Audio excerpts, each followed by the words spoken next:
Hi, this is Manjula Narayan, books editor, Hindustan Times, and today I have with me Amitav Ghosh. His latest book is Gun Island. Hi Manjula, thanks for inviting me to be here. It's a real pleasure. I'm sure you're getting a lot of interviews anyway. Look, it's every interview is different. Every interview is special. But does it get irritating? I mean, because every time, it's probably a chore which you have to do, right? No, I enjoy it. Really? Look, you've gone A to all lot the of trouble writers of keep moaning about publicity tours and all that. really.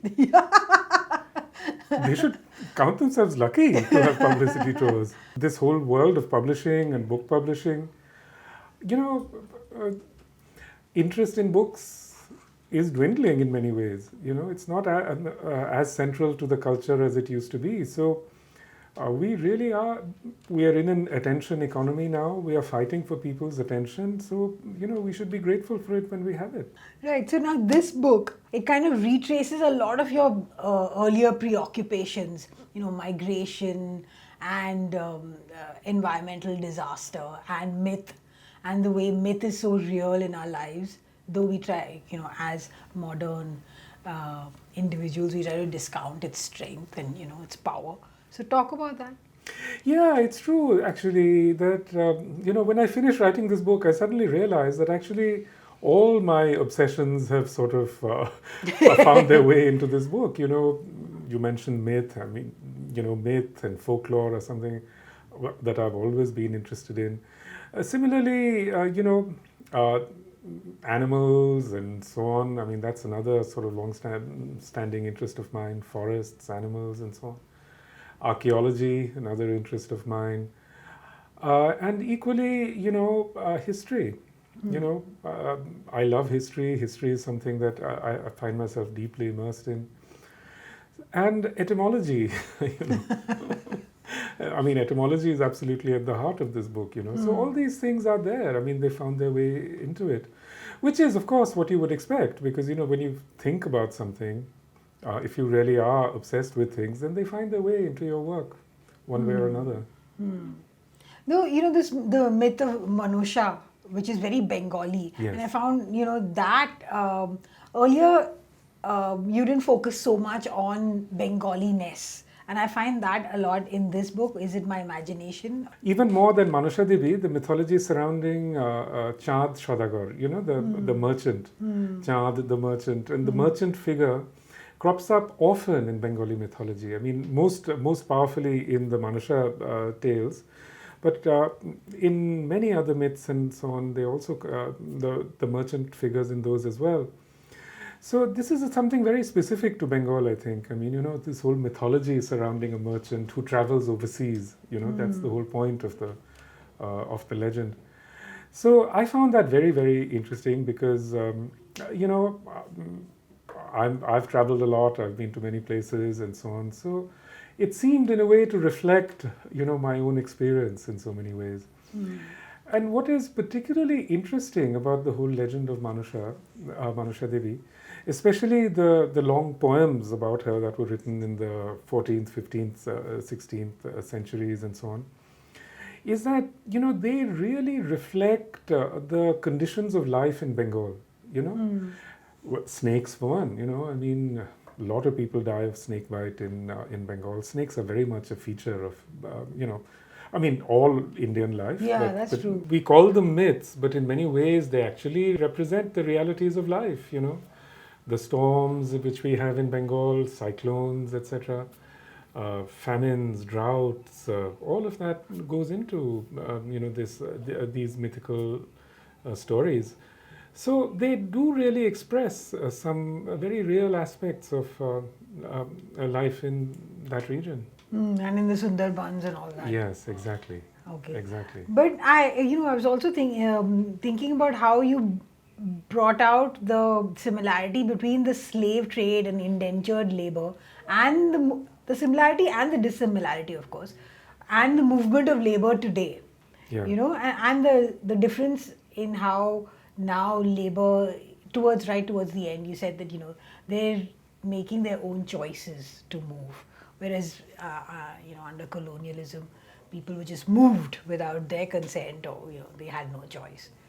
So Yeah, that's a very see. I mean, what we are witnessing today is this massive demographic shakeup, and it's happening across the board. I mean, I've written about international, the movement to Europe, but it's happening within India. Yes. I mean, in Goa now, a very large part of the working class is actually from Bengal or from Eastern India. Yeah, from Chinmay Odisha. Tumbe has a book about it. Who? Chinmay Tumbe. He has a book on migrations in India.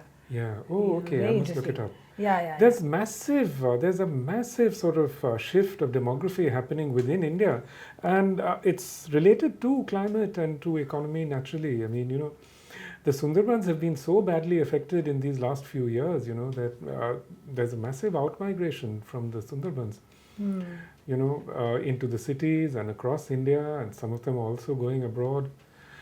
So this is a very big aspect of the world that we are in, a very major aspect.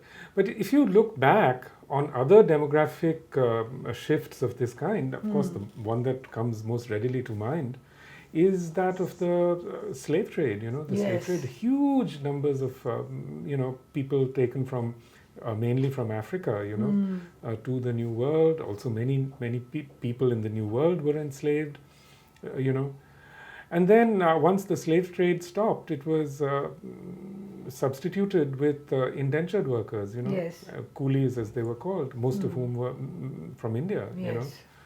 but lots of Chinese as well, Again, that was done under state direction. It was managed by states. It was managed by big imperial nations and so on. What's happening today is actually on just as large a scale, I think, the international, links that make this movement possible are huge, and it's an enormous business. People make lots of money from it. It's a huge business internationally. So all of that is, something that is a part of our contemporary reality. Okay. But the figure of the merchant, I mean, he comes up again, in your earlier books as well. I remember that, I think it was the Imam and the... Yes. Actually, you're thinking of In an Antique Land. Which Yes, is I'm about, thinking of In an Antique Land, the Jewish merchant, yes. merchant, yeah. Yes, So yes. the merchant figure seems to keep cropping up. I know. Once I wrote this book, I suddenly, I was talking about how all my sort of obsessions and interests are in the book. And it suddenly struck me that, yes, all my life I've been writing about merchants. There was that merchant in an Antique Land, Yes. Abraham bin Yiju, who Yes. comes from North Africa to Mangalore. Yeah. Similarly, my last three books, the Ibis trilogy, they're also about merchants, basically. I mean, Yeah. there's so many merchants figures in them, Yeah.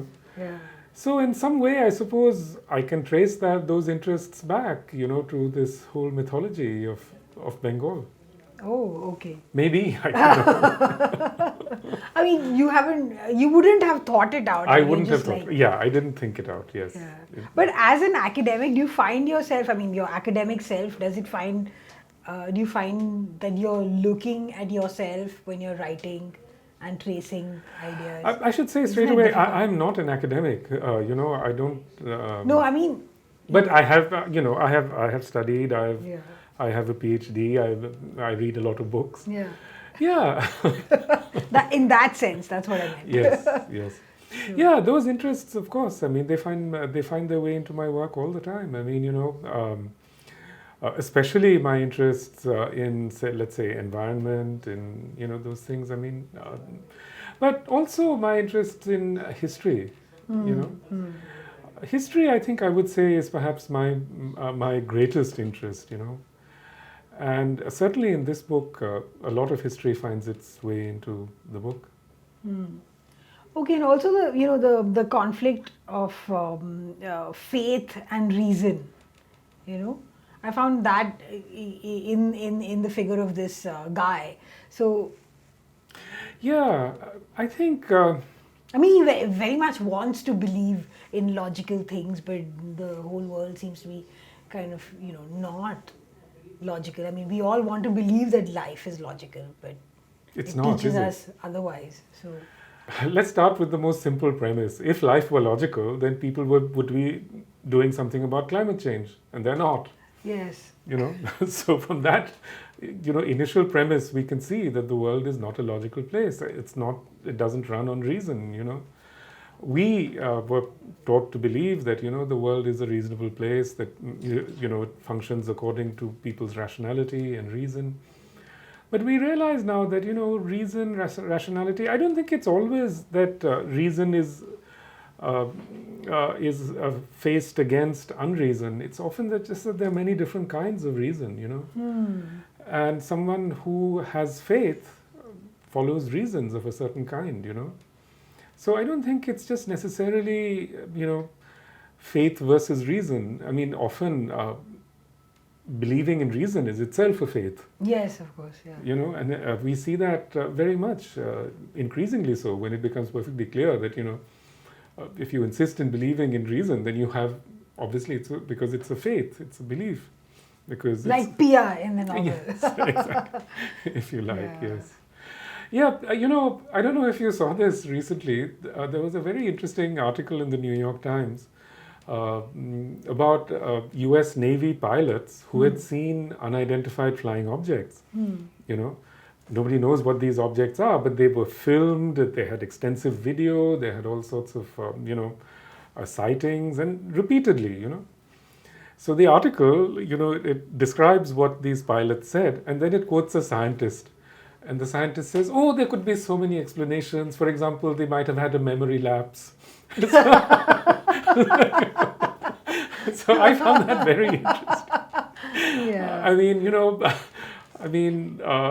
The scientist can't make room for an impossibility, what is to him an impossibility, but which I think most of us would say is a possibility, I mean, if we push ourselves, Yeah, that's right. and discount all that That's we've believed in so far. That's right. I But suppose. really, we live in a world today where we just have to accept that, there's so much that we don't know about the world, there's so much we don't know that, in fact, even science can't tell us. Okay. And going back to this, the question of, the movement of populations, towards the end, it was kind of like you were saying, and I mean, a lot of post-colonial writers, I guess, believe that it's kind of like a backlash for colonization, the movement of peoples back into, not back into, moving into, the refugee crisis and everything. It really is sort of, or is that a simplistic way of looking at it? Yeah, I think it's a very, I wouldn't say that at all. I mean, obviously you can see the connections with, colonialism, etc. For example, the way that especially people from the subcontinent fixate on moving to England. Yes. That's obviously... At least till a generation ago. Now it's all... No, even America. now. I mean, a lot of the people, South Asian migrants who are in, let's say, Italy, they're very much fixated on moving to England. Even more than America, I would say, because for, within England, it's possible to live a completely South Asian life. That's true. There are That is enclaves true. which are completely South Asian. Islands within the island. That's right. And I don't think that exists in America in the same way. Yeah. That's a big difference. And I think a lot of South Asians are drawn to that. They think that, in fact, I would often ask the migrants, in Italy, who would talk about moving to England. I'd say, why don't you just stay here? I'd say, oh no, but there we can live like us. So yeah, obviously there's that connection. But, I think what is happening in the world today is, it's a function of the kind of incredible acceleration, that's Yes. happened over the last 30 years. Yes. Especially the technology related to the internet and to cell phones. I think that plays a huge part in it. Because look at the way that things are produced today, You have this global logistics system so that nothing is ever built in one factory anymore. Yes. They're just assembled, So every day there are trillions of objects just circling the planet, and multiple trillions of sound bites or bytes, circling the planet. How can you expect that these tendencies, these forces, won't also affect human lives? So that's in effect what's happening. We see this acceleration, and this acceleration is a part of this kind of movement and this migration. Certainly, the cell phone technology is what makes this migration possible. Yes. Every step in it is done through the cell Even phone. the initial yearning, like you pointed out, Exactly. comes to be because of what you see on the phone. That's right. I think we really don't take into account the degree to which this technology has completely disrupted all notions of rootedness, localism. All of that has gone. Just think about it. Once upon a time, people used to say that politics is all local. But today we see that It's not really. it's not at all. I mean, there are these great global waves of political events, where countries that are so distant from each other start resembling, each other in the directions in which they're going. Okay. And also, I found that Gun Island is sort of like a sequel to Hungry Tide in some way. No, it isn't Or a is that sequel just at all. Not a sequel but There like are a continuation, There are some characters who Yeah. recur, but I don't think it's a sequel in any sense. I mean, they're both standalone books, but in the sense that Gun Island begins in the Sunderbans and has some of the same characters. Yeah.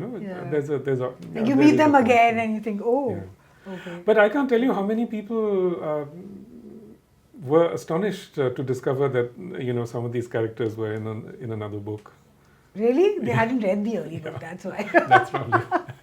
Okay, and on that note, we'll end. Thank you so Thank much. you, Angela. Thank you very And much. That's Gun Island, the newest book. Great. Thank you. Thanks for having me. Bye.